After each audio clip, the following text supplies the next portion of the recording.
నేను ఇవాళ చెప్పబోయేటటువంటి విషయం బయట ఉన్న గంగ ఎటువంటిదో ఇవాళ నేను చెప్పబోతున్న విషయం కూడా అంత పరమ పవిత్రమైనది. దీన్ని కేవలం విన్నంత మాత్రం చేత ఇందులో చెప్పబడేటటువంటి నామములు, ఇందులో చెప్పబడేటటువంటి శ్లోకములు, వీటిని కేవలం వింటే చాలు, అంత శక్తివంతములు కాక వీటిని ప్రతిరోజు ఇంటి దగ్గర చదువుకోగలిగినటువంటి సమర్థత ఉంటే ఇంకా దాని శక్తి అపారం. చూడండి, భగవంతుడు భక్తికి లొంగిపోతాడు. కేవలము ఆయన యందు భక్తితో ఈశ్వరుడు ఉన్నాడు, ఆయన మనకి రక్షకుడు అన్న నమ్మకంతో ఉన్నటువంటి వ్యక్తి సర్వకాలముల యందు ఈశ్వరుడి చేత రక్షింపబడతాడు. ఇక్కడ మీరు ఒక విషయాన్ని గమనించవలసి ఉంటుంది. సాధారణంగా ఏం చెప్తామంటే భక్తి కలిగిన వాడు ఈశ్వరుడి చేత రక్షింపబడతాడు అంటే ఇప్పుడు ప్రయోజనం ఎవరిది? నేను భక్తిగా ఉన్నాను అనుకోండి, నా భక్తి వలన నేను ఈశ్వరుని చేత రక్షింపబడతాను. ఇప్పుడు ఎవరికి ప్రయోజనం కలుగుతోంది భక్తిగా ఉండడం వల్ల? అదేమిటంటే అంత ఆలోచన ఎందుకండి దానికి? ఎవరికి కలుగుతుంది? ఎవరు భక్తిగా ఉంటే తప్పది. ఎవరు భక్తిగా ఉంటే వాళ్ళకి కలిగితే నేను ఈ ప్రశ్న మిమ్మల్ని అయిను అంత తేలిక ప్రశ్న ఎందుకు వేస్తానండి? ఎవరు భక్తిగా ఉంటే వాళ్ళకి రక్షణ కలగడం కాదు, దాన్ని శాస్త్రం అంటుంది అనుషంగిక ప్రయోజనము అంటుంది. అంటే గొడుగు పట్టుకుని వెళ్తున్నవాడు ఎండగా ఉందని విడుతుండగా వాన కురిసినా రక్షింపబడినట్టు, ఆవు గుళ్ళో కెడితే ఆవుని పట్టుకుందామని వెళ్ళినవాడు ఆవు గుడి చుట్టూ పరిగెడితే ఆవు కోసమని గుడి చుట్టూ పెరిగిన వాడికి ప్రదక్షిణ పుణ్యం పడ్డట్టు. అది అనుషంగిక ప్రయోజనం. ప్రధాన ప్రయోజనం ఏమిటి భక్తి వల్ల? ఈశ్వరుడు ఉన్నాడు అని నమ్మకం కలగడం కదండి. పరమభక్తులైనటువంటి వారు ఈశ్వరుడి వల్ల రక్షణ పొందుతారు. ఇప్పుడు మీకు ఎలా ఈశ్వరుడు ఉన్నాడన్న భక్తి కలుగుతుంది? ఈశ్వరుడు ఉన్నాడు అన్నటువంటి విషయం తేటతెల్లం కావాలంటే భక్తుల యొక్క భక్తియే సాధనము. అందుకే భగవంతుడు అన్నాడు, ఒక చిత్రమైన మాట అన్నాడు, నేను వాని కొరకు రక్షింపవలయవాడు అన్నాడు ఆయన. నేను ఉన్నానని గుర్తేమిటో తెలుసా? ఎవరు భక్తిగా ఉన్నాడో వాణ్ణి నేను రక్షించాలి. వాడే రక్షణ పొందకపోతే కొన్ని వేల మందిలో ఆ నమ్మకం పోతుంది. ఏమంటే ఆయనకే రక్షణ లేదు కదా, ఇంకా మనకేం రక్షణ అని. అయితే మీరు ఒక్క విషయం జాగ్రత్తగా తీసుకోవాలి. పూర్వకాలంలో భృగువు అనబడేటటువంటి మహర్షి, కవి అని నామాంతరం ఆయనకి. ఆ భృగువుకి ఒక కుమారుడు, ఆయనకి భార్గవుడు అని పేరు. ఇలా కూడా పూర్వకాలంలో ఉండేది, వాళ్ళందరూ భార్గవులే. ఇంకా ఆయన ఆ కుమారుడి పేరు భార్గవుడు. ఆయన తల్లి పేరు ఉషన. చాలా చిత్రంగా ఉంటాయండి. ఆవిడ పేరు ఉషన. భార్య పేరు ఊర్జస్వతి. పౌరాణికంగా ఉండేటటువంటి పేర్లని మీరు తీసుకుని వాటి వెనకాతల ఉండే రహస్యం ఏమిటో, ఆ పేరు ఎందుకు పెట్టారో, ఆవిడ అలా ఎందుకు ప్రవర్తించిందో మీరు విచారణ చేస్తే అబ్బాయి ఎంత మంచి పేరులో అనిపిస్తుంది మీకు. ఈ ఊర్జస్వతి ప్రియవ్రతుని యొక్క కుమార్తె. ఈ ప్రియవ్రతుడెవరు? ఉత్తానపాదుని యొక్క సోదరుడు. మీకు ఇప్పుడు ఉత్తానపాదుడు అనేటప్పటికి ఎవరు గుర్తు రావాలి? ధ్రువుడు జ్ఞాపకం రావాలి. అంటే ఏదో జరగబోతోంది. అంటే వంశంలో ముందు ఎక్కడికి వెడుతోంది? ఇతపూర్వం ఆకాశంలో ఒక గ్రహాలన్నీ తిరగడానికి ఆలవాలమైనటువంటి స్తంభముగా ఎవరు నిలబడ్డారో అటువంటి వాడు పుట్టిన వంశంలోని పిల్ల ఇక్కడికి వచ్చింది. ఇప్పుడు ఆవిడ కడుపున పుట్టాడు. ఇది సంస్కార బలాలంటే. ఒక్కొక్క మహాపురుషుడి యొక్క కుమార్తె, ఒక్కొక్క వంశంలోంచి వచ్చిన పిల్ల సుక్షేత్రమవుతుంది. ఆమె ఒక మహాపురుషుడికి జననమివ్వడానికి కావలసినటువంటి తేజస్సుతో కూడిన క్షేత్రమై ఉంటుంది. కనుక కోడల్ని ఇంటికి తెచ్చుకోవడంలో మర్యాద ఎందుకు చూసుకోవాలి, జాగ్రత్త ఎక్కడ చూడాలంటే ఇక్కడే చూడవలసి ఉంటుంది. ఇన్ని ఆలోచిస్తే అలాంటి కోడల గురించి వెతుకుతూ కూర్చుంటే పిల్లాడికి వయసు అయిపోదు కదా అని కూడా అనుమానంగా ఉంటుంటుంది నాకు ఒక్కొక్కసారి. సరే, ఇప్పుడు నాకు అంత తొందరగా అవసరం ఏం లేదనుకోండి, కాబట్టి నేను నిదానంగా ఆలోచించుకోవచ్చు, హడావిడేం లేదు. కాబట్టి ఇప్పుడు ఆమె ఊర్జస్వతి. ఊర్జస్వతి భృగువు యొక్క భార్య. ఈ ఊర్జస్వతి భృగువుల యొక్క కుమారుడు భార్గవుడు. ఈయనకి మళ్ళీ 4 కుమారులు కలిగారు ఆ భార్గవునకు. వాళ్ళ పేర్లు చండు మొదట ఆయన పేరు, అమర్కుడు రెండో ఆయన పేరు, త్వాష్ట్రుడు ఒక ఆయన పేరు. ఈ మొదటి ఇద్దరి పేర్లు విన్నప్పుడు మీకు ఏం గుర్తొస్తుంది? చండు, అమర్కుడు. వీళ్ళిద్దరే రాక్షస జాతికి అంతటికీ గురువులు. ప్రహ్లాదోపాఖ్యానంలో ప్రహ్లాదుడికి పాఠాలు నేర్పిన రాక్షస గురువులు చండు, అమర్కుడు. కాబట్టి ఇప్పుడు ఈ పైన భార్గవుడు ఎవరు మీరు పట్టేసేయగలగాలి. చండామర్కులవా ఇద్దరు కూడా ఎవరి కొడుకులు? శుక్రాచార్యులు వారి కొడుకులు. ఈయనకి మరి శుక్రుడన్న పేరు ఎలా వచ్చింది? భార్గవుడు కదా, అంటే బిరుదునామం అయి ఉండాలి. అసలు పేరుని బిరుదునామం కప్పేసింది. అంత కీర్తి ఎక్కడి నుంచి వచ్చింది మీరు విచారణ చేయవలసి ఉంటుంది. ఇప్పుడు చండు, అమర్కుడు, త్వాష్ట్రుడు, ధరాత్రుడు 4 కుమారులు పుట్టారు. ఈయనకి ఒక కోరిక పుట్టింది భార్గవుడికి. ఇది సృష్టిలో చాలా చిత్రమైనటువంటి కోరిక. మీరు ఇతపూర్వం పురాణం విన్నప్పుడల్లా ఒక విషయాన్ని రోజు వింటున్నారు. ఎవడైనా రాక్షసులు సాధారణంగా ఏం కోరుతారు?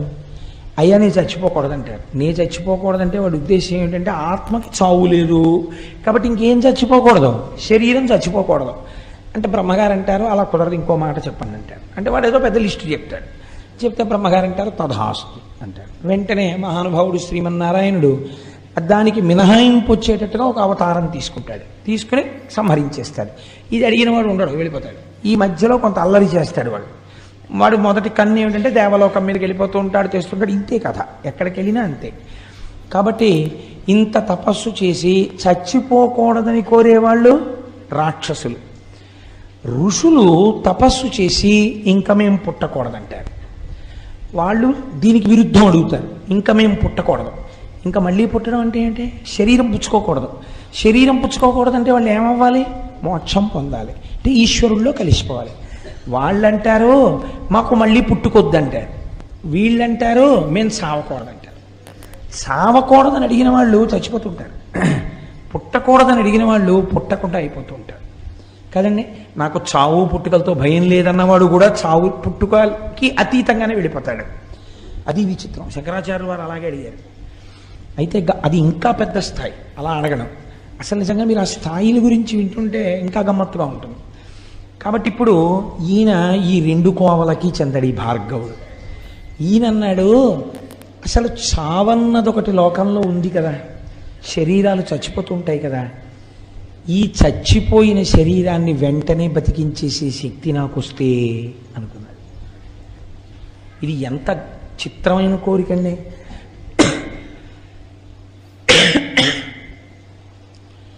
డాక్టర్ చదివేవాళ్ళు కూడా చచ్చిపోకుండా ఉంచేయడం కోసం మేము చదువుతున్నామని చెప్పరు. దేనికి చదువుకుంటారు అంటే అలా ఉంచితే డాక్టర్లు చచ్చిపోతున్నారు కదండి, అది మరీ దారుణం కదా. అలా డాక్టర్లు మాత్రం చంపకుండా చావకుండా ఉంచగలరు ఏమిటి? చావకుండా చావు వచ్చే లోపల వచ్చే బాధ పెట్టే రోగాల్ని ఈశ్వర స్వరూపంతో తగ్గించేసి బాధ తగ్గిస్తారు. బాధ తగ్గించగలిగిన వాడు ఈశ్వరుడైతే ఆ ఈశ్వర రూపంలో వైద్యుడున్నాడు. కాబట్టి వైద్యో నారాయణో హరి ప్రథమో దైవ్యో భిషక్. ఈయన చిత్రమైన కోరికోటి వచ్చింది ఈయనకి. ఇలా చచ్చిపోయిన వాడిని నేను వెంటనే ఓ మంత్రం వేయగానే వాడు బతకాలి.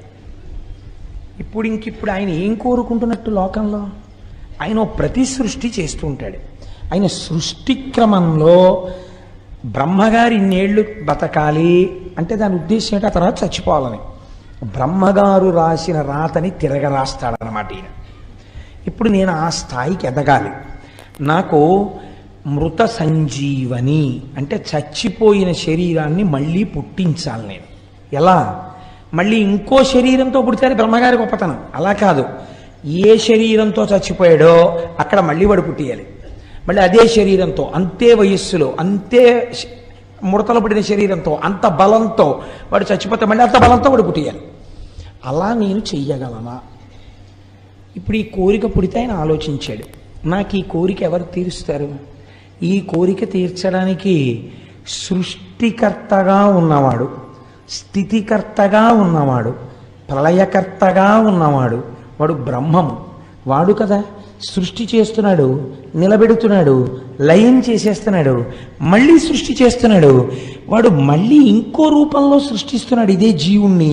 కానీ ఇప్పుడు నేను ఆ బ్రహ్మము యొక్క అనుగ్రహంతో ఇంకొక మెట్టు ముందుకెళ్ళాలి. ఎలా పడిపోయిన వాడిని అలాగే మళ్ళీ పుట్టించగలగాలి, బతికించగలగాలి. ఆ శక్తి ఎక్కడి నుంచి వస్తుంది? ఇవి చేసేవాడెవడో వాడి దగ్గర నుంచే రావాలి. వాడు తొందరగా ఎక్కడ తపస్సు చేస్తే ప్రీతి పొందుతాడు? కాశీ పట్టణంలో తపస్సు చేస్తే ప్రీతి పొందుతాడు, అక్కడే ఉంటాడు కాబట్టి నేను అక్కడికి వెడతానన్నాడు. వెళ్ళి ఇప్పుడు ఈయన కాశీపట్టణం వెళ్ళి తపస్సు మొదలెట్టాడు. ఇప్పుడు ఈయన ఎందుకు తపస్సు మొదలుపెట్టాడో శంకరుడికి తెలుసా తెలియదా? తెలుసు ఖచ్చితంగా. ఎటువంటి తపస్సు చెయ్యడం మొదలుపెట్టాడు? రాక్షసపరమైనటువంటి తపస్సు ఆయన చేయలేదండి. కాశీలో ఒక శివలింగాన్ని ప్రతిష్ఠ చేశాడు ఆయన. ప్రతిష్ఠ చేసి దానికి ప్రతిరోజు 1000 మార్లు అభిషేకం చేసేవాడు. ఒకరోజు సూర్యాస్తమయం నుంచి మరునాడు సూర్యాస్తమయం వరకు, సూర్యోదయం వరకు, సూర్యోదయం నుంచి సూర్యోదయం వరకు. ఎందుకని? ఈశ్వరుడికి షట్కాల పూజ ఉంది శివార్చనలో. కాబట్టి ఆయన సూర్యోదయం నుంచి మళ్ళీ సూర్యోదయం లోపల ఒక 1000 మార్లు అభిషేకం చేసేవాడు. అందులో తప్పకుండా ఆయన 3 వాడేవాడు. ఇదే అభిషేకానికి ఉన్న గొప్పతనం. మొదటిది పంచామృతములను వాడాడు. ఆ పంచామృతముల యొక్క శక్తే వేరండి అసలు. ఎప్పుడైనా మీకు వీలైనప్పుడు పంచామృతములు అభిషేకము అని ఒక ఉపన్యాసం చెప్తాను. పంచామృతాలు వాడాడు. 2 శుద్ధ జలం వాడాడు. ఎందుకని? పంచామృతాలు వాడాడు అంటే శుద్ధ జలం వాడాడు అని అర్థం.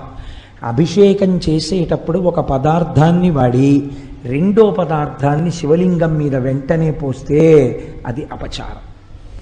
ఒక పదార్థాన్ని పోస్తే మళ్ళీ శుద్ధ జలం పోయాలి, పోసి రెండో పదార్థం పోయాలి. పాలు పోసేసి, పెరుగు పోసేసి, తేనె పోసేసి అలా అభిషేకం చేయకూడదు. పాలు పోస్తే నీళ్లు పోయాలి. అందుకే శుద్ధ జలంతో ఒక పాత్ర పక్కన పెట్టుకోవాలి, ఒక పెద్ద బిందె, దాని దగ్గర ఒక చెంబు పెట్టుకుని పాలు పోసి నీళ్లు పోయాలి. అందుకే కదా నిన్న పొద్దున్న అభిషేకం చేసేటప్పుడు ప్రతి పదార్థానికి మళ్ళీ శుద్ధ జలంతో చేశాను. కాబట్టి అలా మార్చి చేస్తారు. కాబట్టి ఇప్పుడు పంచామృతములతో అభిషేకం అంటే మధ్యలో తప్పకుండా ఏది వాడబడింది? శుద్ధ జలం వాడబడింది. దానితో పాటు ఈశ్వరుడు చాలా తొందరగా ప్రీతిపాత్రుడై 10 మందిని బతికించేటట్టుగా, అంటే కడుపున పుట్టినటువంటి వాళ్ళు ఇబ్బంది లేకుండా సంతోషంగా ఆయురారోగ్యాలతో ఉండాలంటే గంధోదకంతో అభిషేకం చేయాలి. అందుకని గంధోదకాన్ని వాడాడు. ఎందుకు వాడాలి? 10 మంది చచ్చిపోయిన వాళ్ళని మళ్ళీ బతికించాలనుకుంటున్నాడు. అప్పుడు వాళ్ళందరూ తనకి బిడ్డల పట్ల మళ్ళీ పుట్టిన వాళ్ళు, ఇప్పుడు ఇంత శక్తి కావాలి కాబట్టి గంధోదకం వాడాడు. ఎంత గమ్మత్తో చూడండి, ఇంత శాస్త్రీయమైన అభిషేకం చేశాడు. దీనికి ఆయనకి ఇంకొక వేరే వ్యాపకం లేదు. ఏమిటో తెలుసా అండి? ఈ 1000. మీరు ఇందులో ఒక పెద్ద రహస్యాన్ని కనిపెట్టండి. ఇలా చేసేటప్పుడు భార్గవుడు పరమశివుణ్ణి అభిషేకానంతరం అర్చన చెయ్యాలి. మళ్ళీ లఘువుగానైనా సరే పొడిగా తుడిచేసి వస్త్రం కట్టి అభిషేకం చెయ్యాలి, అర్చన చెయ్యాలి. ఈ అర్చన చేసేటప్పుడు ఆయన కొన్ని పువ్వులు వాడాడు. ఇందులో నేను మీకు చెప్తాను, మనకి బాగా అందుబాటులో ఉన్నప్పటికీ మనం ఎప్పుడూ పరమశివుణ్ణి అసలు వాటితో అర్చన చేయము. కారణమేమి? మనకి పౌరాణిక జ్ఞానము లేకపోవటయే. మనకి తెలీదు. ఎంతసేపు పళ్ళరసాలు తెస్తాం కానీ అసలు శివుడికి వీటితో చేస్తే తొందరగా ప్రీతిపాత్రుడవుతాడని మనకి తెలియదు. ఇప్పుడు వినండి ఆ జాబితా.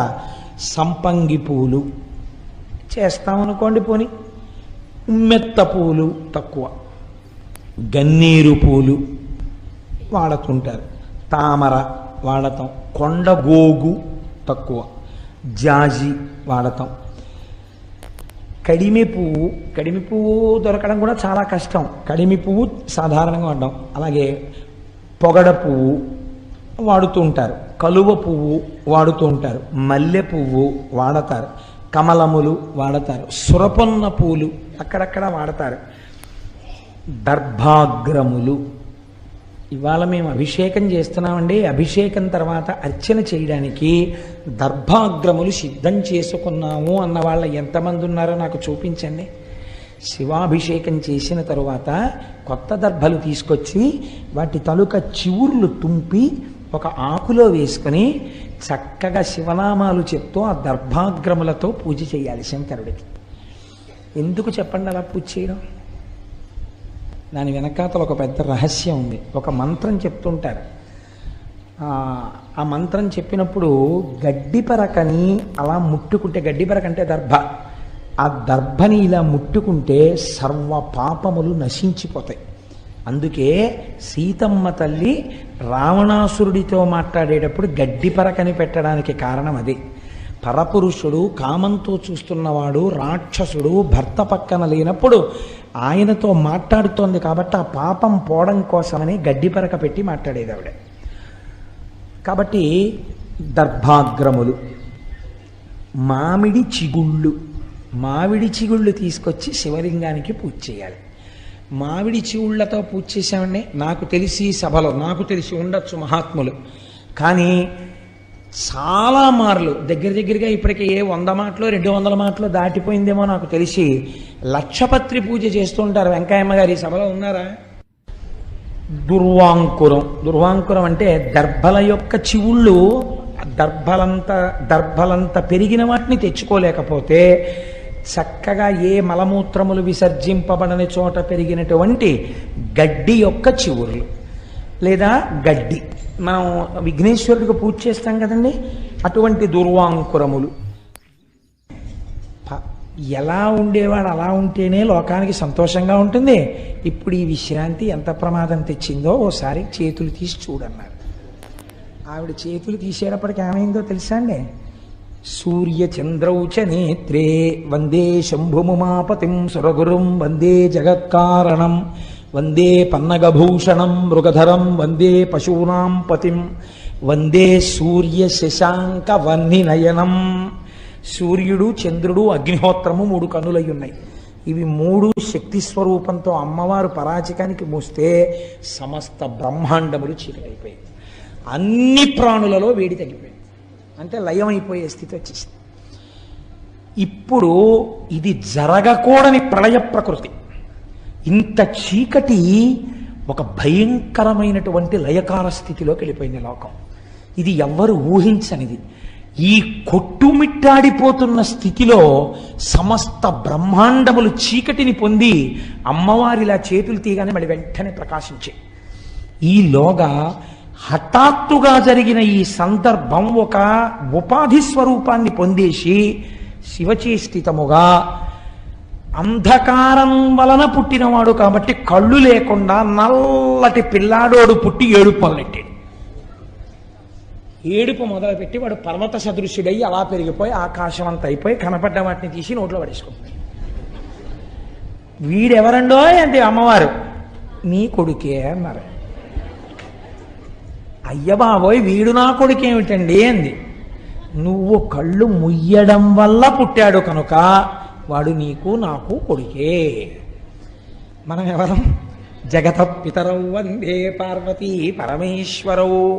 ఇప్పుడు వాడిని చంపేయడమో ఏదో చేయడానికి వీల్లేదు. ఏం చేయాలి?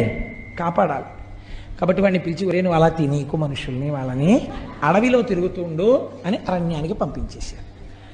ఈలోగా హిరణ్యకశిపులు మీకు తెలుసున్న వాళ్ళే. భగవంతుడు నేను ఎంచుకోకుండానే ఆయన వరుసక్రమాన్ని నిర్ణయించేశాడు. దీని తరువాత నువ్వు ఇది చెప్తే శ్రోతలకి తేలిగ్గా అర్థమైపోతుందని. మీరు భాగవతంలో హిరణ్యకశిపుల గురించి విన్నారు. హిరణ్యాక్షుడికి కొడుకులు లేకుండానే హిరణ్యకశిపుడికి కొడుకులు కలిగారు. వీడికి బాధ కలిగి కొడుకులు పుట్టట్లేదని శంకరుడు గురించి తపస్సు చేశాడు. శంకరుడు ప్రత్యక్షమయ్యాడు. ఏం కావాలని అడిగాడు. వాడబ్బో చాలా ధర్మం చెప్పాడు. ఇప్పుడు ఎన్నున్నా ఓ కొడుకు ఉండాలి కదండి, ఆ కొడుకు లేకపోతే సంతానం లేకపోతే తృప్తి ఉండదు కదా, నాకు ఓ కొడుకుని ఇప్పించండి అనేది. నీకు సరిపోయే కొడుకోడు పుట్టి పెరుగుతున్నాడు రోయ్, వాడు నా కొడుకే అనుకోవచ్చు, కాబట్టి నువ్వు వాడిని తీసుకెళ్ళి పెంచుకో. దత్తత ఇచ్చేశాడు. వాడు వీడిని తీసుకెళ్ళి పెంచుకున్నాడు. శివుడి కొడుకు కదా. ఎవరు వాడు? అంధకుడు, అంధకాసురుడయ్యాడు. వాడెందుకు సంతోషించాడు? ఋషులకు ఇస్తే వాళ్ళు తీసుకెళ్ళరు. ఇలాంటి వాడికి ఇస్తే అలాంటి వాడు బాగా కావాలి. అబ్బా భలే ఉన్నాడు రా, అంత ఎత్తు పెరిగిపోతాడు, అన్నీ తినేస్తాడు, ఇలాంటి కొడుకే ఉండాలి నాకని వాడు తీసుకెళ్ళాడు. పెంచుతున్నాడు. కానీ ఈలోగా తండ్రి అనుకోకుండా చచ్చిపోయాడు. అనుకోలేదు, ఆదివరాహమూర్తి వచ్చి వాడిని చంపవతల పారేశారు హిరణ్యాక్షం. పాపం వీడికి కళ్ళు లేవు, అంధుడు వీడు, అంధకాసురుడు, వాడి పేరే అంధకాసురుడు. 2 కళ్ళు లేవు, ఏమీ కనపడదు వాడికి, తినేస్తాడంతే వాడు తడుముకుని. కాబట్టి నీకు రాజ్యం ఇవ్వడానికి కుదరదు అన్నారు దాయాదులు. మాకు కన్ను లేదనే కదా మీరు రాజ్యం ఇవ్వనంటున్నారు, నేను చతుర్ముఖ బ్రహ్మగారి గురించి తపస్సు చేసి కన్ను తెచ్చుకుంటానన్నాడు వాడు. అని వాడు వెళ్ళి తపస్సు మొదలెట్టాడు.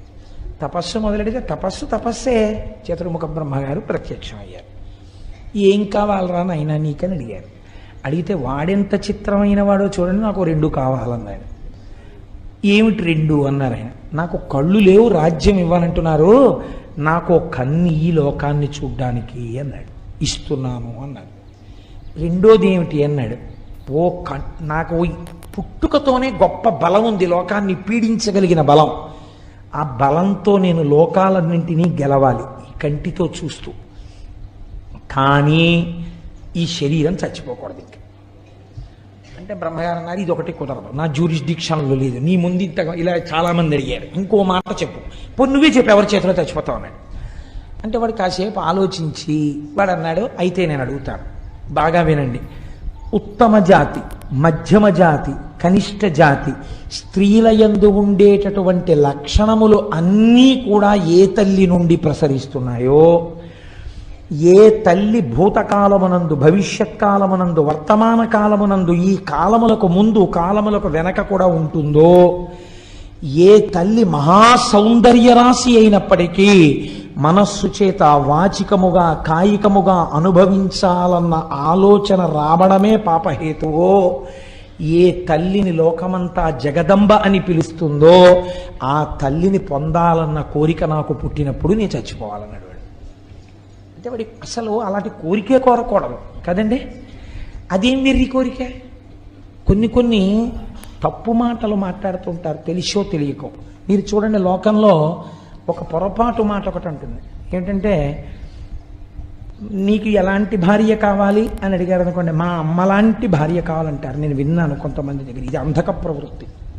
అసలు అలా ఉపమానాలు వేయకూడదు. మా అమ్మగారు లాంటి పెళ్ళం కావాలంటే నాకు అనకూడదు. నువ్వు పొగుడుతున్నాను అనుకుంటున్నావు, అసలు ఆ భావన రాకూడదు. భార్య యందు భావన వేరు, నేను సభాముఖంగా చెప్పక్కర్లేదు. తల్లి యందు భావన వేరు, రెండిటిని పోల్చకూడదు, తల్లిని భార్యని. మీరు చక్కగా వినయ విధేయతలతో మా నాన్నగారిని మా అమ్మగారు ఎలా అనువర్తిస్తుంటారో అనువర్తించుట యందు అటువంటి వినయ బుద్ధి కలిగినటువంటి భార్యని మా అమ్మ తప్పకుండా నిర్ణయించగలదు మా నాన్నగారు. అందుచేత మా అమ్మా నాన్నగారులు నిర్ణయించిన పిల్ల నాకు భార్య అవ్వాలనాలి, అంటే మా అమ్మ లాంటి భార్య రావాలనకూడదు. ఉపమానమునందు దోషం ఉంటుంది. ఇప్పుడు వాడు తెలిసో తెలియకో ఈ మాట అన్నాడు. ఇప్పుడు వాడికి ఎవరు తల్లి? అమ్మవారే తల్లి వాడికి. శంకరుడు చెప్పేశాడు కదా. ఇప్పుడు అంటే వాడు ఏం కోరుకున్నాడు? తన తల్లి యందు తనకు మోహం పుట్టాలని కోరుకున్నాడు. తథాస్తు అన్నారు బ్రహ్మగారు. ఇప్పుడు ఏమవుతుంది? అదే జరుగుతుంది. ఒకనొకనాడు వీడి భటులు వెళ్ళారు. మందరగిరి పర్వత గుహలో కూర్చుని శంకరుడు తపస్సు చేసుకుంటున్నాడు. పార్వతీదేవి ఉపచారాలు చేస్తుంది. ఆవిడ్ని చూశారు, ఆయన్ని చూశారు. ఈ తపస్సు చేసుకునేవాడికి ఇంత అందమైన భార్య ఎందుకు, మనకు అంధకాసురుడికి అయితే బాగుంటుందని వాడికి చెప్పారు. వాడు కబురు చేశాడు, నీ భార్యను నాకు ఇచ్చి నువ్వు తపస్సు చేసుకోవడానికి వెళ్ళిపో, లేకపోతే చంపేస్తానన్నాడు. శివుడు అన్నాడు, నేను నిన్ను చంపేస్తాను తప్ప నీ చేతిలో నేను చచ్చిపోలేను. ఇలా కనపడుతున్నానని అలా అనుకుంటున్నావేమో, నేను యుద్ధానికి వస్తే చాలా తేడాగా ఉంటుంది. కాబట్టి అబ్బాయి నువ్వు ఇటువంటి మాటలు మాట్లాడరాదు. వాడికి ఇది అర్థం కాలేదు. అర్థం కాకపోతే శంకరుడు అప్పుడు తపస్సులో ఉన్నాడు. ఆయనకి తెలుసు వీడి యందు ఈ లక్షణము బాగా గట్టిపడాలి, గట్టి పడితే వీడు చచ్చిపోతాడు.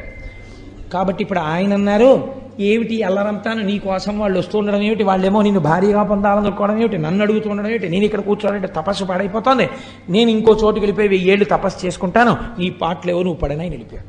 అంటే భార్యను వదిలేశాడని మీరు అనుకుంటున్నారా? కాదు. ఆయనకి తెలుసు వాడి పాపం పండడానికి తను మధ్యలో ఉండకుండా ఆ చూపు వాడు చూసి వాడు చచ్చిపోవాలి. కాబట్టి ఇప్పుడు ఆ అంధకాసురుడు అమ్మవారి కోసం అని చెప్పి యుద్ధం మొదలెట్టాడు.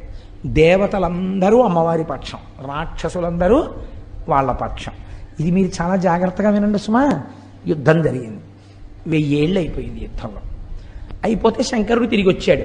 ఏమి ఇంకా అవలేదా, ఈ గొడవ తేలలేదా, ఇంకా వాడేం అయిపోలేదా అన్నాడు. ఇంకా అవలేదు, అవుతోంది గొడవ, యుద్ధం జరుగుతోంది మా మధ్య అన్నాడు. ఇంతలో ఒక చిత్రం జరిగింది. విఘసుడు అని ఒక రాక్షసుడు బయలుదేరాడు. వాడు నందీశ్వరుడి దగ్గర నుంచి చతుర్ముఖ బ్రహ్మగారి వరకు దేవతలందరినీ మింగేశాడు. వాడు నోట్లో పడేసుకుని. ఇప్పుడు వాళ్ళందరూ వాడి కడుపులో గడిపారు. ఏడి నందీశ్వరుడు అని అడిగాడు ఆయన. మింగేశాడు విఘసుడు అన్నాడు.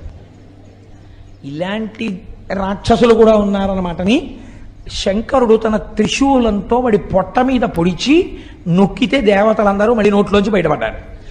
బయటపడి మళ్ళీ వాళ్ళు శంకరుడి పక్షానికి వచ్చి యుద్ధం మొదలెట్టారు. ఇలా యుద్ధం మొదలు పెడితే వచ్చిన ఇబ్బంది ఏం లేదండి, కానీ ఒక్కటే ఇబ్బంది వచ్చింది. శంకరుడు దేవతా సైన్యము పొడుస్తూ ఉండడం, చంపుతూ ఉండడం. అబ్బే, ఆయన ఇచ్చిన వరంతోనే ఈ పని చేస్తే బాగుంటుందా బాగుండదా అని ఆలోచించి, నేను రాక్షసులకు గురువును కదా, చేయకపోతే బాగుండదని ఈ శుక్రాచార్యులు వారు వచ్చి మృత సంజీవని మంత్రం వేస్తూ ఉండడం. ఇందువల్ల యుద్ధం అవ్వట్లేదు. ఎంతమందిని చంపినా మళ్ళీ తెల్లవారేటప్పటికి అటెండెన్స్ రిజిస్టర్లో అన్ని పేర్లు ఉంటున్నాయి. మళ్ళీ వచ్చేస్తున్నారు యుద్ధానికి. పురే వీళ్ళందరినీ నేను చంపేశాం కదరా, మళ్ళీ వచ్చేస్తున్నారు ఏమిట్రా అంటే, దర్శనం చేసుకున్న వాళ్ళే మళ్ళీ దర్శనానికి వచ్చేస్తున్నారేమోనయ్యా, ఇంతమంది ఉన్నారు ఏమిటన్నారు మన స్వామి గారు. అలా ఇదేమిటి ఇలా వచ్చేస్తున్నారు, విషయం ఏమిటన్నాడు తెలియనట్టు శంకరుడు. అంటే కింకరుడు అన్నాడు ఆయన దగ్గర ఉన్నవాడు, శుక్రాచార్యుల వారికి మీరు ఉపదేశం చేసేసారు కదా మహానుభావ, ఆయన మళ్ళీ బతికించేస్తున్నాడు. ఎక్కడున్నాడు శుక్రుడు అన్నాడు. అదిగో అక్కడ పర్ణశాల వేసుకుని శరీరాలను అక్కడికి పట్టుకెడతారు, మంత్రం చెప్తుంటారు, వాళ్ళు లేచి వచ్చేస్తుంటారు. ఇదే ప్రక్రియ. అందుకని ఇలా వెళ్ళి ప్రసాదం పుచ్చుకొచ్చేసినట్టు ఈ భౌతికాయాలు తీసుకుని అక్కడికి ఎడతారు. ఆయన ఇలా అంటారు, మళ్ళీ లేచి వెళ్ళిపోతుంటారు, పరిగెడుతుంటారు, వాళ్ళు యుద్ధానికి వచ్చేస్తుంటారు. అందుకని వాళ్ళకి భయం లేదు అసలు చావని. అందుకని వాళ్ళు దరదరా వచ్చేస్తుంటారు, యుద్ధం చేస్తుంటారు, చచ్చిపోతుంటారు, శరీరాలు పట్టుకెళ్తుంటారు, మళ్ళీ తీసుకొస్తుంటారు. ఇదే పెద్ద ఆట కింద ఉంది వాళ్ళకి. ఈశ్వర, మీరు ఇచ్చిన విద్య, ఓహో నేనిచ్చిన విద్య శుక్రాచార్యుడు నాకే ఇబ్బంది కల్పిస్తున్నాడు అన్నమాట. శుక్రుణ్ణి పట్టి ఇక్కడికి తెండాను. దేవతలు వెళ్ళి శుక్రుణ్ణి పట్టి తీసుకొచ్చారు. శంకరుడు ఇప్పుడు శుక్రాచార్యుల వారు బయట ఉంటే ప్రమాదం, మృత సంజీవని వేసేస్తున్నాడు అందరికీ. ఎక్కడ దాచాలని చూసి ఎక్కడ దాచినా రాక్షసులు వెతికి తెచ్చుకుంటారు. అలా చేత్తో పట్టుకుని తీసుకుని నోట్లో పడేసుకుని గుడుక్కుని మింగేశాడు. ఇప్పుడు శుక్రాచార్యుల వారు శంకరుడి కడుపులోకి వెళ్ళిపోయి గర్భవాసం చేస్తున్నాడు. ఇది విచిత్రం. చిత్రం ఏమిటది? ఎక్కడండి? నీ వరం నీకు బరువు అవుతుంది ఒకనాడు, కాబట్టి నువ్వు నా గర్భవాసం చేయవలసి ఉంటుంది. ఇప్పుడు ఆ కడుపులోకి వెళ్ళాడు. కడుపులోకి వెళ్ళి శుక్రాచార్యుల వారు తిరుగుతున్నాడు శివుడి కడుపులో. చూస్తుంటే బయట ఏమున్నాయో అన్నీ అక్కడే కనపడుతున్నాయి. అన్నీ కనపడుతున్నాయి, కానీ తను ముట్టుకోవడానికి ఉపదేశాలు చేయడానికి వీలేం కుదరదు అక్కడ. అన్నీ శివుడిలో ఉన్నాయని ఏ స్తోత్రం చేశానో అది నేను చూస్తున్నాను అని పొంగిపోయాడు శుక్రాచార్యుల వారు. పొంగిపోయాడు, కానీ బయట రాక్షసులు ఏమవుతున్నారు? ఒక్కొక్కడు చచ్చిపోతున్నాడు. ఆ చచ్చిపోవడాన్ని శివుడు కడుపులో చూస్తున్నాడు. ఆఖరికి అందరూ చచ్చిపోయారు. చనిపోయిన తర్వాత అంధకాసురుడు మిగిలాడు. ఇప్పుడు శంకరుడు ఏం చేశాడంటే వాడి త్రిశూలం పెట్టి గుచ్చాడు. ఇలాగా ఎండిపోయిన ఆకులు ఇలా గుచ్చి తీస్తుంటారు చూడండి, అలా కింద పడిపోయిన వాడికి త్రిశూలం గుచ్చాడు. చంపలేదు, చంపకుండా ఆ త్రిశూలాన్ని ఇలా పైకెత్తాడు. ఇప్పుడు వాడు ఆ త్రిశూలం మీద పడుకున్నాడు. పడుకుని ఇలా శంకరుడు త్రిశూలం పట్టు కూర్చున్నాడు. కూర్చుంటే పైనుంచి చేతులు చాపి ఆయన జటాజూటాన్ని పీకుతున్నాడు. అలా కొన్నాళ్ళు యుద్ధం జరిగింది. యుద్ధం కాదు, శంకరుడేం దానికి ప్రతీకారం చేయలేదు. అలా వాడు శంకరుడి జటాజూటం వంక కొన్నాళ్ళు అలా చూస్తూ ఉన్నాడు. చూస్తూ ఉండిపోయిన తర్వాత ఒక ఆశ్చర్యకరమైనటువంటి విషయము ద్యోతకమైంది. ఈ కంటితో ఉన్న కంటితో ఇన్నాళ్ల నుంచి దేన్ని చూసి ఇవన్నీ అనుభవైక వేద్యములు అనుకుంటున్నాడో, త్రిశూలమునకు గుచ్చుకుని ఉండిపోయిన తరువాత వాడికి వీళ్ళు నా తల్లిదండ్రులు, లోకమునకే తల్లిదండ్రులు, నేను ఎంత పాపపు కోరిక కోరాను, నా పాపం ఎలా నిష్కృతవుతుందని అప్పుడు వాడు శంకరుడు యొక్క 108 నామములు చెప్పాడు. 108 నామములు చెప్పిన తర్వాత శంకరుడు త్రిశూలాన్ని కిందకి దింపి ఇలా అన్నాడు. వాడు ఊడి కింద పడ్డాడు. కింద పడి వాడు కన్నీరు వరదలై కారుతుండగా పార్వతీ పరమేశ్వరుల పాదాల మీద పడ్డాడు. అయ్యా, ఈ కంటితో చూస్తున్నది సత్యం అనుకోవడం తప్పైపోయింది. అందుకని ఒక తప్పు కోరిక కోరాను. ఈ త్రిశూలం మీద పడుకున్నాక నాకు అసలు విషయం అర్థమైంది. నా తప్పు మన్నించి నన్ను కరుణించమని అడిగాడు. నిన్ను ప్రమథగణాలలో ఒక గణాధిపతిగా తీసుకుంటున్నానని శంకరుడు గణాధిపతిగా తీసుకున్నాడు. అంధకాసురుడు శంకరుడికి కింకరుడైపోయి భక్తితో బతికేశాడు. ఆ 108 నామాలు పరమశక్తివంతం. దీని వెనకాతల ఉండే రహస్యం ఏమిటో మీకు నేను చెప్తాను కొద్దిసేపట్లో. మీరు కంగారు పడకండి. కనీసం నేను ఆ 108 నామములు మీకు చెప్పకపోతే నేను కించిత్తు దోషం చేసిన వాడిని అవుతానేమో అని నాకు అనిపించి నేను ఆ 108 నామాలు మీకు చూపించడం కోసం అని చెప్పి తీసుకొచ్చాను. మీరు ఒక్కసారి విందురు. కానీ నేను తింగరవాడిని ఇందులో పెట్టాను, అక్కడ పెట్టాను.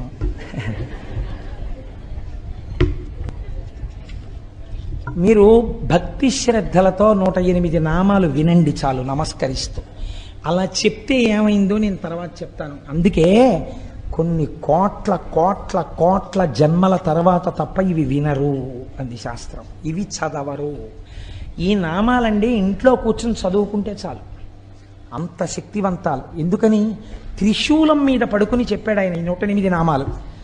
అవి మహాదేవుడు, విరూపాక్షుడు, చంద్రశేఖరుడు, అమృతుడు, శాశ్వతుడు, స్థాణువు, నీలకంఠుడు, పినాకి, వృషభాక్షుడు.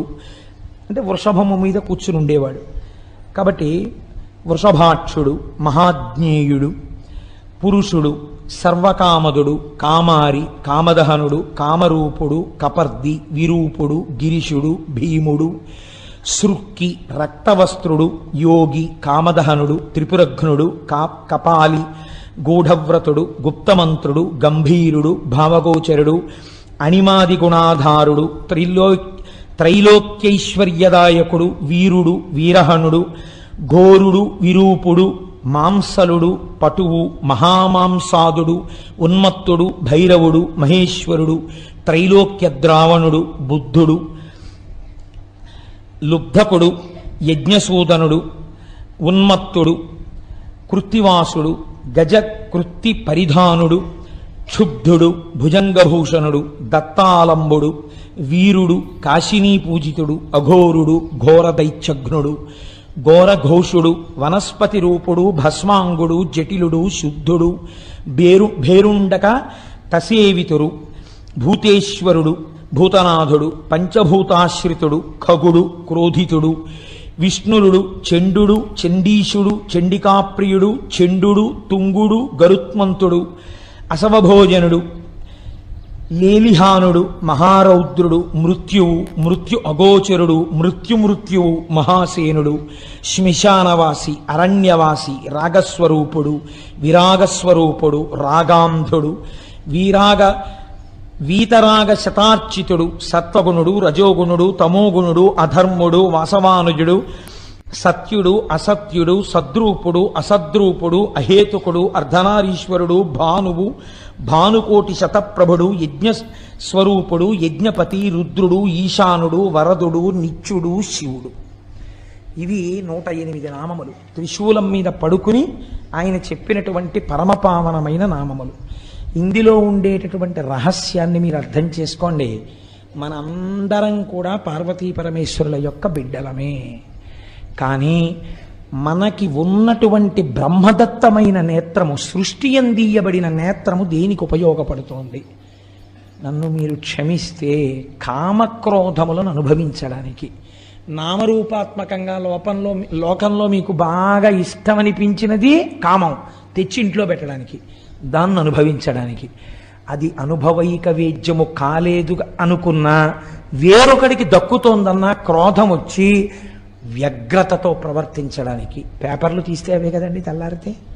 కాబట్టి ఇటువంటి కామక్రోధములకు ఆ కన్ను పనికొస్తోంది. దాని వలన మీరు ఉపయోగమును పొందలేకపోతున్నారు. ఈ కన్ను త్రిగుణములలో తిప్పుతోంది. అందుచేత ఎటువంటి స్థితిని పొందుతున్నాం మనం అంటే, కామమునకు వశులమై హద్దులేని స్థితిని పొందడమే ఆయన అడిగినటువంటి వరం. కాబట్టి ఇప్పుడు దీని వలన ఏది వస్తుంది? మృత్యు వస్తుంది, మళ్ళీ పుట్టుకొస్తుంది. పుట్టుక మృత్యువు లేని స్థితి రాదు. కానీ ఈ కన్ను ఈశ్వరుణ్ణి చూడ్డానికి ఎప్పుడు పనికొచ్చింది? త్రిశూలం మీద పడుకుంటే పనికొచ్చింది. త్రిశూలం అనగా ఏమి అంటే సత్వ రజస్తమోగుణాతీతమైన స్థితి. సత్వం అంటే కొంతసేపు సంతోషంగా ఉండడం, రజోగుణం అంటే పరిగెడుతూ ఉండడం, ఏదో సంపాదించాలి, ఏదో తీసుకొచ్చేయాలి, ఆ వస్తువు తీసుకొచ్చేయాలి, కోరికతో ఉండడం. తమోగుణం అంటే కోపంగా ఉండడం, పడుకుంటూ ఉండడం, నిద్రపోతూ ఉండడం, అలసత్వం, బుద్ధిజాడ్యం, ఇవన్నీ తమోగుణం. మనం ఈ మూడింట్లోనే తిరుగుతాం. కాసేపు సంతోషంగా ఉన్నట్టుంటాం, టికెట్లు ఇస్తున్నారు, కౌంటర్ తీశారనేటప్పటికీ ఎగబడిపోతాం, ఓ లైన్లో కూడా నిల్చాం. అప్పుడు మనని రజోగుణ ప్రకోపం, అక్కడే దెబ్బలాడుకోవడం తమోగుణ ప్రకోపం. ఆ తర్వాత మైకట్టుకుని ఎవరో అరిస్తే లైన్లో నించోవడం సత్వగుణం. కాబట్టి ఏమైంది, నిన్న దెబ్బలాడుకున్న వాళ్ళే మర్నాడు పూజకు పట్టుపంచ కట్టుకుని వచ్చి ఎంతో భక్తి ప్రపత్తులతో పూజ చేస్తాడు. ఏమనుకోవాలి, సత్వగుణం. మీరు కావలసిన కోరిక కోరుకోండి అని అనడమే భయం. నీ పాదముల యందు అచంచలమైన భక్తి నిమ్మనడం, ఏదో కోరికలు కోరుతాడు, రజోగుణం. ఈ మూడు గుణములలో తిరగకుండా మూడు గుణములకు ఆధారమైనటువంటి నిర్గుణం ఒకటి ఉన్నదే, అది శుద్ధ సత్వమును కూడా దాటిన స్థితి, అది త్రిశూలం. శంకరానుగ్రహంగా త్రిశూలం మీకు తగలాలి. ఈశ్వరుడు అనుగ్రహించాడు, తగిలించాడు, తగిలించి పైన పెట్టాడు, దృష్టికోణం మారిపోయింది. ఆ కంటితోనే చూస్తున్నాడు, కానీ ఇప్పుడు ఎలా కనపడ్డారు, తల్లిదండ్రులుగా కనపడ్డారు. వాళ్ళని చేరడాన్ని కోరుకున్నాడు, అంతే. ఇప్పుడు ప్రమథగణాలలో కింకరుడైపోయాడు. ఇప్పుడు మరి శుక్రాచార్యుల వారి పరిస్థితి ఏమిటి?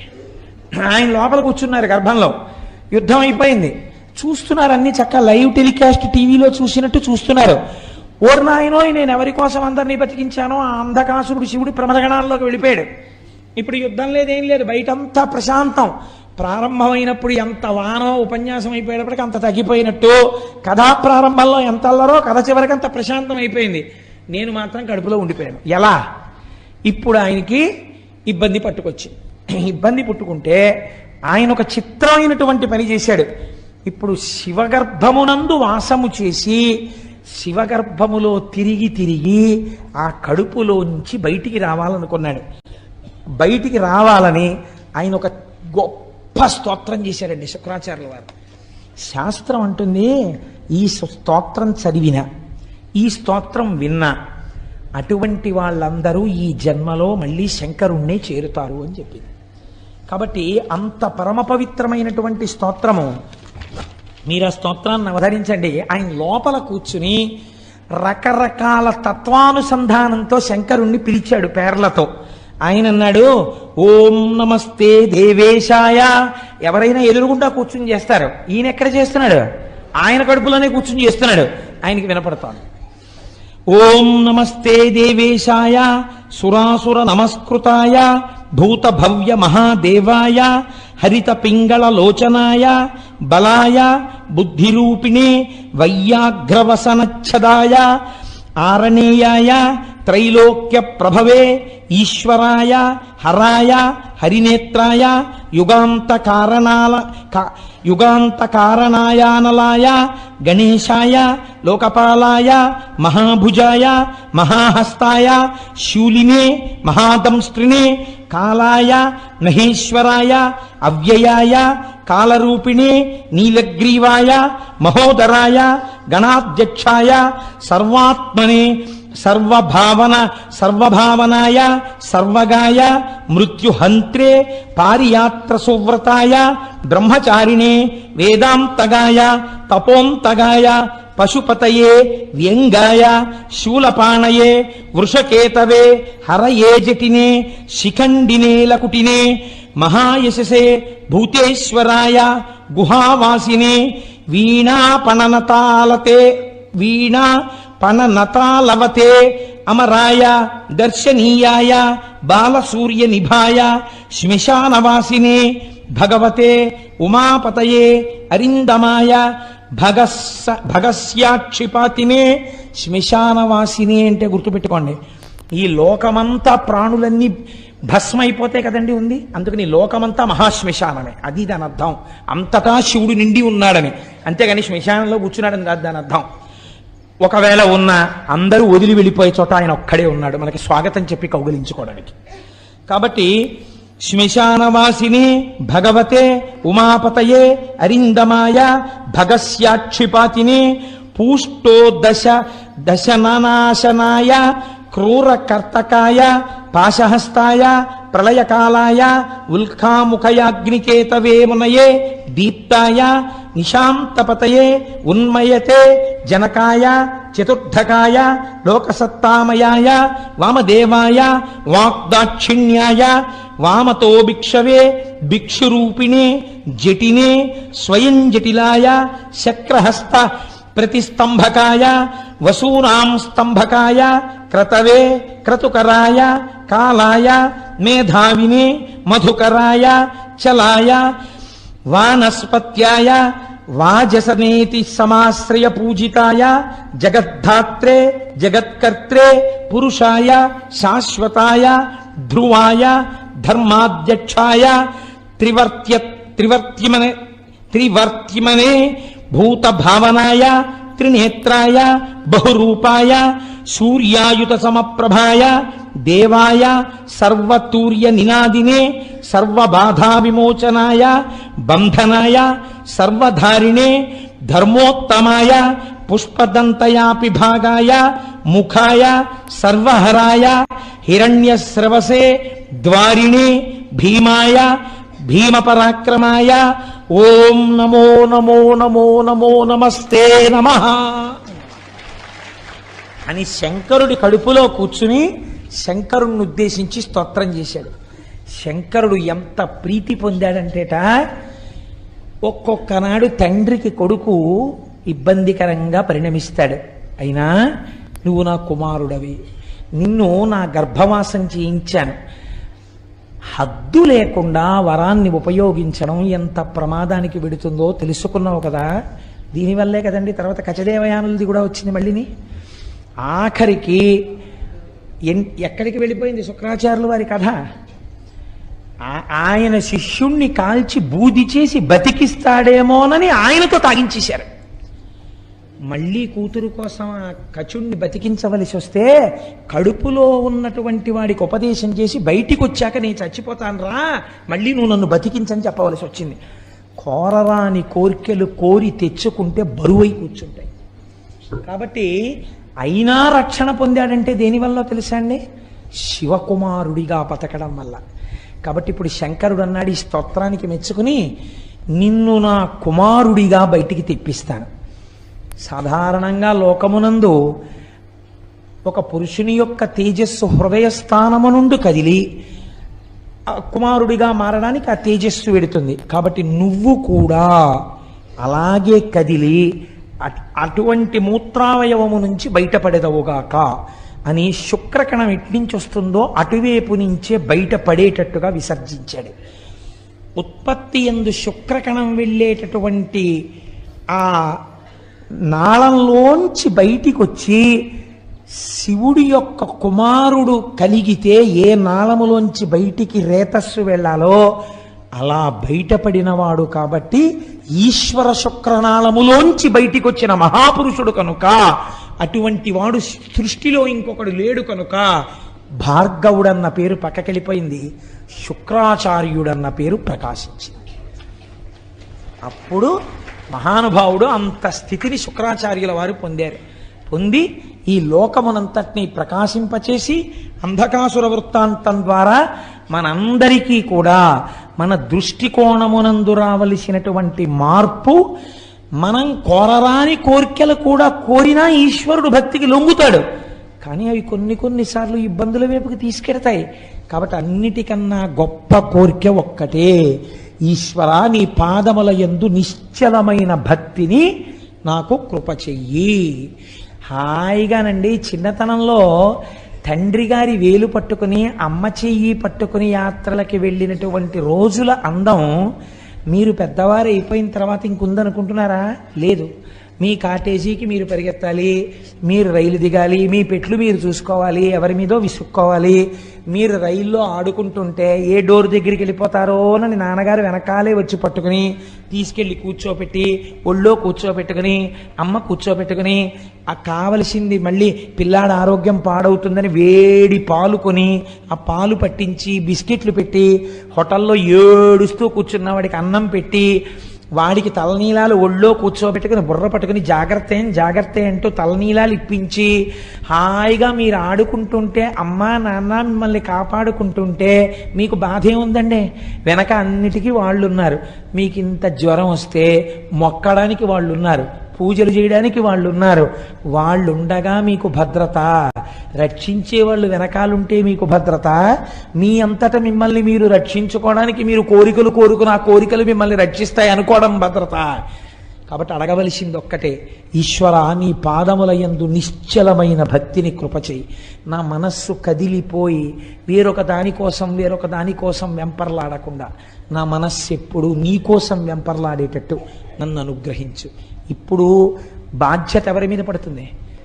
భగవంతుడి మీద పడుతుంది. మీ మనస్సు కదిలిపోకుండా తన పాదాలు అందించాలి. కాబట్టి మిమ్మల్ని ఆయన రక్షించుకుంటాడు.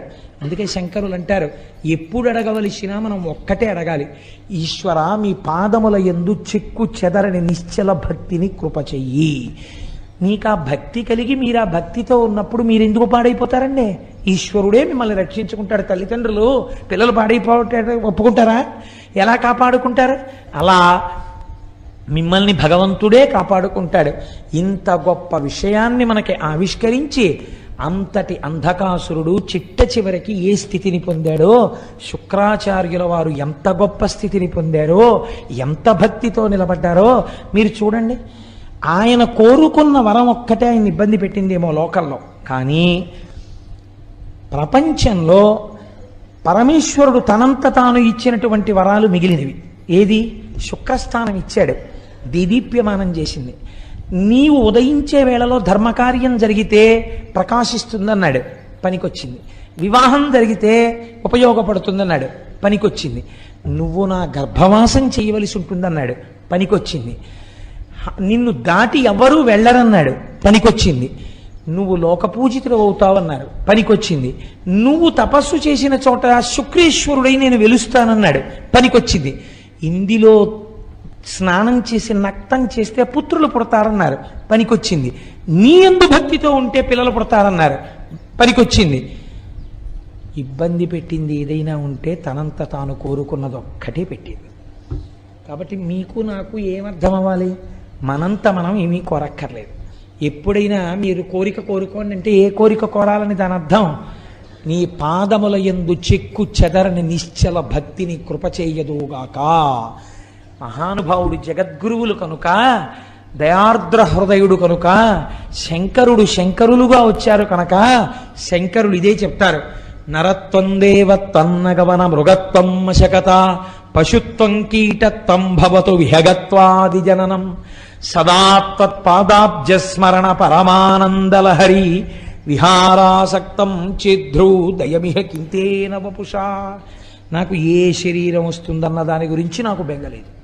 నాకు కావలసింది ఏమిటో తెలుసా శంకర? ఏ శరీరంలో ఉన్నా నీ పాదముల యందు భక్తి. ఆయన ఒక ఏకంగా శరీరాల స్థాయిలో మాట్లాడారు. దూర్జట అన్నాడు, లోకుల్నంగని మెచ్చని ఎలుగని లోలోన నిందించని చీకాకున్బడని మహాత్ముడనని జేలొగ్గని మూకీభావమునన్ తిట్టని త్రోయని నీ కారుణ్యము కలిగి ఉండినను అంతే చాలునో శంకరా అన్నాడు. ఇవి మనం నేర్చుకోవలసినవి. ఆయన అనుగ్రహం ఉందా? పవి పుష్పంబగు అగ్ని మంచగు నాకోపారం భూమి స్థలంబగు శత్రుండతిమిత్రుడవు విషము దివ్యాహారమౌ నిన్నగా అవనీ మండలి లోపలన్ శివ శివేచ్ఛాభాషణోల్లాసకిన్ శివా నీ నామము సర్వవశ్యకరమౌ శ్రీకాళహస్తీశ్వర. మీరు తెలిసో తెలియకో ఆ నామాన్ని రాసేటప్పుడు కాయిక కైంకర్యం అవుతుంది. చెయ్యి పట్టుకుంటుంది, కాళ్ళు రాయడానికి వీలుగా కూర్చుంటాయి, శరీరం వంగుతుంది, కళ్ళు చూస్తాయి, పెన్నుని వేళ్ళు పట్టుకున్నాయి, శ్రీ శివ అని లోపల ఉచ్చరిస్తున్నారు. పైకి అంటే ఫలితం తక్కువ, లోపలంటే ఫలితం ఎక్కువ. కాబట్టి ఇప్పుడు పైకి అనకుండా శ్రీ శివ శ్రీ శివ అనుకుంటూ రాస్తున్నారు. లోపలంటున్నారు మానసిక వాచిక కాయిక కైంకర్యములు 3 జరిగిపోయాయి. ఇప్పుడు ఒక్క శ్రీ శివ పుస్తకంలో ఎంత శక్తి ఉంది! అలాంటివి ఒక 5 కోట్ల శ్రీ శివ పుస్తకం తయారై ఒక స్తూపంలో పెట్టామనుకోండి, ఇప్పుడు ఆ స్తూపం ఏమవుతుందో తెలుసా అండి? అపారమైన శక్తికి కేంద్రమైపోతుంది. ఇప్పుడు ఇది ఎవరికి పనికి వస్తుంది? ఎవరు రాశారో తెలియదు, పుస్తకాలన్నీ లోపల ఉన్నాయి. ఊళ్ళో ఎవరికైనా ఇబ్బంది వచ్చిందనుకోండి, వెళ్ళి ఆ శివస్తూపం చుట్టూ ప్రదక్షిణం చేస్తారు. శక్తికి ఒక లక్షణం ఉంటుంది, అది ప్రసరణం జరుగుతుంది. ఇప్పుడు విద్యుత్ ఉందనుకోండి, పరిగెడుతుంది ప్రవాహం. ఇప్పుడు ఆ లోపల ఉన్న శక్తి పైకి తరంగముల కింద వ్యాప్తి చెంది ఉంటుంది. మీరు ఆ తరంగములలోకి వచ్చి నిలబడి తిరుగుతున్నారనుకోండి, ఏ ఆలోచన చేస్తే మీకు ఆ కష్టం పోతుందో అలా కష్టం పోయే శక్తి అందులోంచి మీ మనస్సులోకి ప్రవేశించి ఆ నిర్ణయం వేపకు బుద్ధిని మారుస్తుంది. కాబట్టి ఊళ్ళో ఉన్న వాళ్ళని రక్షించుకోవడానికి పరమాత్మ పేరు రాసి స్తూపం కట్టుకోవాలి కదా. రామనామం ఎంత గొప్పదో శివనామము అంతే గొప్పది. శివుడు రాముడని రెండు లేవుగా, ఇప్పుడేగా విన్నారు మీరు మహానుభావుడు చేసినటువంటి స్తోత్రం. ఆ శుక్రాచార్యుల వారు గరుత్మంతుడవు కూడా నువ్వే అని చెప్పారు. ఉన్నది ఒక్కటే పదార్థం. ఈనాడు మనకి నామం రాసే అవకాశం వచ్చింది, రాసాం. ఈశ్వరుడు అటువంటి ప్రచోదనం ఇచ్చాడు. మళ్ళీ ఎప్పుడైనా మనకు అవకాశం వస్తే రామకోటి కూడా రాసి రామనామాలకు స్తూపం కడదాం. మనకి రామనామం మీద పరమ ప్రీతి. రామనామం అంటే పొంగిపోతాం. మనకేం శివనామమే రాయాలి, రామనామం రాయకూడదని మనకేమీ భేషజాలు లేవు. ఇవాళ ఈశ్వరుడు మనకు ఆ ప్రచోదనం ఇచ్చాడు, శివనామం రాస్తున్నాం. రేపు ఈశ్వరుడు మళ్ళీ ప్రచోదనం ఇస్తే ఈ స్తూపం కాదంటే రామనామ స్తూపం కూడా కడదామండి అని మీ అందరూ సంతోషపడ్డారనుకోండి. నిన్న ఎందరో ప్రాంగణంలో కూర్చుని శ్రీ శివ రాస్తుంటే ఎంత సంతోషించానో నేను. ఎంత చక్కగా వీళ్ళందరూ ఆ పుస్తకాన్ని టైం వేస్ట్ అవ్వకుండా ఎలా రాసుకుంటున్నారా అనిపించింది. చక్కగా ఆ పుస్తకాలన్నీ స్తూపంలో వేస్తాం. ఇవాళ ఈశ్వరుడు ఆలోచన ఇచ్చాడు. ఏమో ఒకనాటికి ఈ దేవాలయ ప్రాంగణం ఎక్కడెక్కడ కోరికలు తీరని వాళ్ళు కాకినాడ వెళ్ళి అయ్యప్ప స్వామి గుడి ప్రాంగణంలో రామకోటి స్తూపం, శివకోటి స్తూపం, కృష్ణకోటి స్తూపం, అంబాకోటి స్తూపం, అన్ని స్తూపాలు ఉన్న ఏకైక దేవాలయం కాకినాడ అయ్యప్ప గుడి. వెళ్ళి ప్రదక్షిణాలు చెయ్యండి అని పిల్లల్ని పంపుతారేమో. పంపి పిల్లలు కూడా ప్రదక్షిణాలు చేసి శివస్తూపానికి, శక్తి స్తూపానికి, రామస్తూపానికి ప్రదక్షిణం చేసి వచ్చి పెళ్లిపీటల మీద కూర్చోండని, లేకపోతే పసుపు బట్టలు కట్టుకోగానే ఇక్కడికి తీసుకొచ్చి స్తూపాలకి ప్రదక్షిణాలు చేసే రోజులు దగ్గరలో ఉన్నాయేమో. ఎంతమంది పసుపు బట్టలతో రావాలో ఈ గుడికి రాబోయే కాలంలో. కనుక మనందరం వినడం, చక్కగా దాన్ని ఆచరణలో పెట్టుకోవడం. మీరు విన్నారు కదా ఇప్పుడు శివానుగ్రహం అంటే ఎలా ఉంటుందో, శుక్రుడు ఏ స్థాయికి వెళ్ళగలిగాడు, అంధకాసురుడు సావవలసిన వాడు ప్రమదగణాల్లోకి వెళ్ళిపోయాడు. అది ఏ దృష్టికోణం మారడం వల్ల అటువంటి శాశ్వతత్వాన్ని పొందాడో అది మనం గ్రహించవలసినటువంటి నీతి. గ్రహించి ఆచరణాత్మకం చేసుకున్న నాడు మనం ధన్యులం అవుతాం. మనకి అటువంటి శక్తి ఈశ్వరుడు నిర్హేతుక కృపా కటాక్ష వీక్షణముల చేత ఆయన మనకిచ్చి రక్షించుగాక అని ప్రార్థన చేస్తూ రేపటి రోజున కూడా ఒక మహోత్కృష్టమైనటువంటి విషయాన్ని ఆవిష్కరించే ప్రయత్నం చేస్తాను. మంగళాశాసనపరై మదాచార్య పురోగమై సర్వైశ్చ పూర్వైరాచార్యై సత్కృతాయాస్తు మంగళం.